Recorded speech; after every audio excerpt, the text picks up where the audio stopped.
Matthew 22. And again Jesus spoke to them in parables, saying, The kingdom of heaven may be compared to a king who gave a wedding feast for his son, and sent his servants to call those who were invited to the wedding feast. But they would not come. Again he sent other servants, saying, Tell those who are invited, See, I have prepared my dinner. My oxen and my fat calves have been slaughtered, and everything is ready. Come to the wedding feast.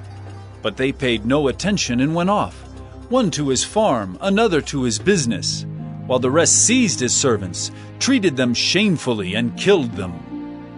The king was angry, and he sent his troops and destroyed those murderers and burned their city. Then he said to his servants, The wedding feast is ready, but those invited were not worthy. Go therefore to the main roads, and invite to the wedding feast as many as you find. And those servants went out into the roads, and gathered all whom they found, both bad and good, so the wedding hall was filled with guests. But when the king came in to look at the guests, he saw there a man who had no wedding garment. And he said to him, Friend, how did you get in here without a wedding garment? And he was speechless. Then the king said to the attendants, Bind him hand and foot and cast him into the outer darkness. In that place there will be weeping and gnashing of teeth.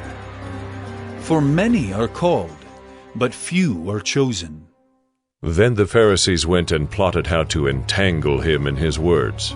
And they sent their disciples to him, along with the Herodians, saying, Teacher, we know that you are true and teach the way of God truthfully, and you do not care about anyone's opinion, for you are not swayed by appearances. Tell us, then, what you think. Is it lawful to pay taxes to Caesar or not? But Jesus, aware of their malice, said, Why put me to the test, you hypocrites? Show me the coin for the tax. And they brought him a denarius. And Jesus said to them, Whose likeness and inscription is this? They said, Caesar's. Then he said to them, Therefore, render to Caesar the things that are Caesar's, and to God the things that are God's. When they heard it, they marveled, and they left him and went away.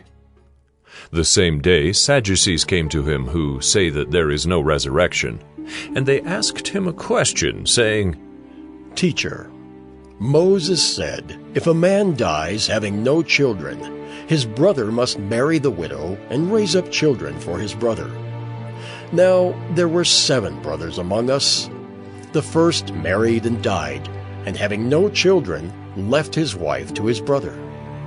So too the second and third, down to the 7th. After them all, the woman died. In the resurrection, therefore, of the 7, whose wife will she be? For they all had her. But Jesus answered them, You are wrong, because you know neither the Scriptures nor the power of God. For in the resurrection they neither marry nor are given in marriage, but are like angels in heaven. And as for the resurrection of the dead, have you not read what was said to you by God? I am the God of Abraham, and the God of Isaac, and the God of Jacob.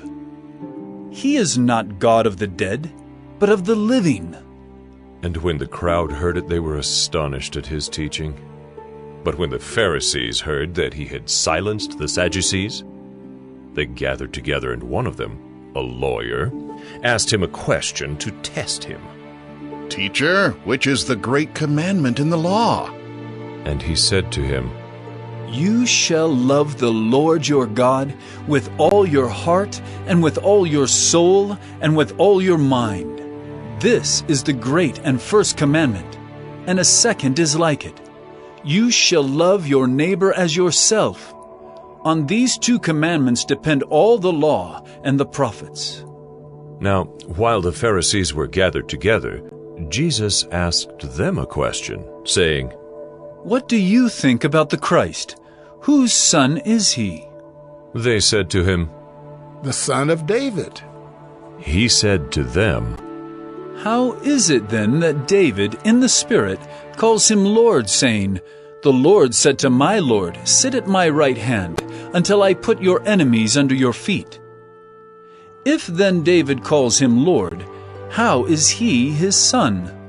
And no one was able to answer him a word, nor from that day did anyone dare to ask him any more questions.